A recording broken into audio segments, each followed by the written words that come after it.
আসসালামু আলাইকুম। ঠান্ডা ঠান্ডা কোল্ড কফি যে কোনো মৌসুমেই আমাদের ভীষণ প্রিয়। আজকে আমি হুবহু রেস্টুরেন্ট স্টাইলে কোল্ড কফি তৈরি করে দেখাবো, সব থেকে সহজ রেসিপিতে, কম সময়ে এবং কম খরচে। কফি তৈরি করার জন্য আমি একটি গ্লাসের মধ্যে দুটো 5 টাকা দামের কফির প্যাকেট ঢেলে নিব। এই 5 টাকা দামের কফির প্যাকেটগুলো যে কোনো মুদি দোকানেই আপনারা পেয়ে যাবেন। 2 গ্লাস কফির জন্য এখানে আমি দুটো কফির প্যাকেট ব্যবহার করেছি। এটার মধ্যে আমি 1 টেবিল স্পুন পরিমাণ কুসুম গরম পানি দিয়ে দিচ্ছি এবং এটাকে খুব ভালো করে মিশিয়ে নিব। এই মিশ্রণটি দিয়েই আজকে আমরা কোল্ড কফি তৈরি করব।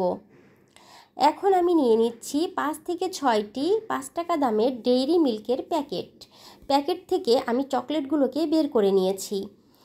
চকলেটগুলোকে আমি একটি কাচের কাপের মধ্যে নিয়ে একটি গরম পানির পাত্রের মধ্যে এভাবে রেখে দিয়ে বারবার নেড়ে চেড়ে চকলেট সিরাপ তৈরি করে নিচ্ছি। কোনো রকম ওভেনের প্রয়োজন হবে না, খুব সহজে গরম পানির উপরে রেখেই আপনারা চকলেট সিরাপ তৈরি করে নিতে পারবেন। চকলেট সিরাপের ঘনত্বটা কেমন হয়েছে সেটি একটু আপনাদের দেখিয়ে দিচ্ছি। একটা পারফেক্ট চকলেট সিরাপ আমার তৈরি হয়েছে। এবার আমি এখানে দুটো গ্লাস নিয়েছি, আর কোল্ড কফি সাধারণত এই ধরনের একটু লম্বা গ্লাসেই সার্ভ করতে হয়। গ্লাসটাকে আমি চকলেট সিরাপ দিয়ে সুন্দরভাবে ডেকোরেট করে নিচ্ছি।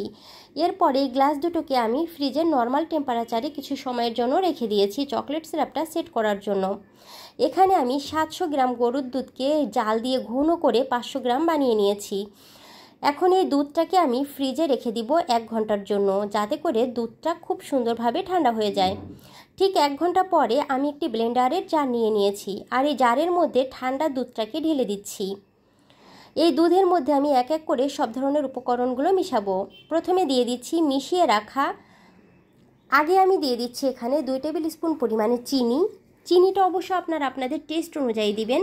তারপরে দিয়ে দিচ্ছি মিশিয়ে রাখা কফির মিশ্রণটি, এবং সেই সঙ্গে এখানে আমি দিয়ে দিচ্ছি 2 টেবিল স্পুন পরিমাণে গুঁড়া দুধ দিলে খুব সুন্দর একটা ফ্লেভার আসবে। আর আমি দিয়ে দিচ্ছি এখানে 6 থেকে 7 টুকরো কিউব করা বরফের কিউবটা দিলে কোল্ড কফি খেতে কিন্তু বেশি টেস্ট হয়। আর আমি দিয়ে দিচ্ছি কিছুটা চকলেট সিরাপ দিলে ফ্লেভারটা আরও বেশি ভালো আসবে। এগুলোকে আমি 1 মিনিটের মতো একটু ব্লেন্ড করে নিচ্ছি। এদিকে আমি আরেকটি গ্লাস নিয়েছি, আর আরেকটা কফির প্যাকেট আমি এখানে ঢেলে দিলাম। আর এর মধ্যে আমি 1 টেবিল স্পুন পরিমাণ গরম দুধ দিয়ে একটা মিশ্রণ বানিয়ে নিব। আর এই মিশ্রণটি আমি আমার এই কোল্ড কফিতে লাস্টের দিকে ব্যবহার করব। এতে করে কফির যে একটা স্ট্রং ফ্লেভার, ওই ফ্লেভারটা আমরা পাবো, আর যাতে করে কফিটা খেতে কিন্তু বেশি ভালো হবে। 1 টেবিল চামচ চিনি দিয়ে খুব ভালো করে একদম ফেটিয়ে এরকম একটি বুদবুদ ফেনার মতো মিশ্রণ বানিয়ে নিয়েছি। এবার আমি ব্লেন্ডারের জারের মুখটা খুলে এটার মধ্যে 1 কাপ আইসক্রিম দিয়ে দিলাম। এখানে আমি দোকান থেকে কিনে আনা ভ্যানিলা আইসক্রিমের একটি কাপ ব্যবহার করেছি। দেখুন এভাবে একটু উপরে বুদবুদ সৃষ্টি হয়েছে, ওই অবস্থাতে আমি ব্লেন্ড করে নামিয়ে নিয়েছি। এবার আমি ফ্রিজ থেকে গ্লাস দুটো বের করে এটার মধ্যে আমার কফিটা ঢেলে নিয়েছি। উপর দিয়ে একটু ফেনা হয়েছে, দেখুন দেখে কিন্তু খুব লোভনীয় লাগছে। আর কফির মধ্যে যদি এরকম একটু বুদবুদ ফেনা থাকে তাহলে দেখতে যেমন সুন্দর হয়, খাওয়ার সময় কিন্তু ভীষণ ভালো টেস্ট হয়। উপর দিয়ে আমি কিছুটা আইসক্রিম আর দিয়ে দিলাম আমি আগে থেকে রেডি করে রাখা কফির যে মিশ্রণটি সেটি, আর কিছুটা চকো পাউডারও উপর দিয়ে ছিটিয়ে দিলাম দেখার সৌন্দর্যের জন্য, এবং সবশেষে আমি কিছুটা চকলেট সিরাপও লাগিয়ে দিচ্ছি। ডেকোরেশনটা সম্পূর্ণ আপনার নিজস্ব ব্যাপার, আপনার যা যা দিয়ে ইচ্ছা আপনি সুন্দর করে ডেকোরেট করতে পারবেন। আমার কোল্ড কফি কিন্তু একদম পারফেক্টভাবে রেডি হয়ে গিয়েছে। এবার এটা আমি একটা স্ট্রু দিয়ে একটু নেড়ে চেড়ে মিশিয়ে জাস্ট খেয়ে নিব। এতটা টেস্টি হয়েছে এই কফি, আপনারা যদি একবার এই রেসিপি ফলো করে তৈরি করেন তাহলে নিজেরাই বুঝে যাবেন। আশা করি আমি খুব সহজে কম সময়ে আপনাদেরকে এই রেসিপিটি করে দেখাতে পেরেছি।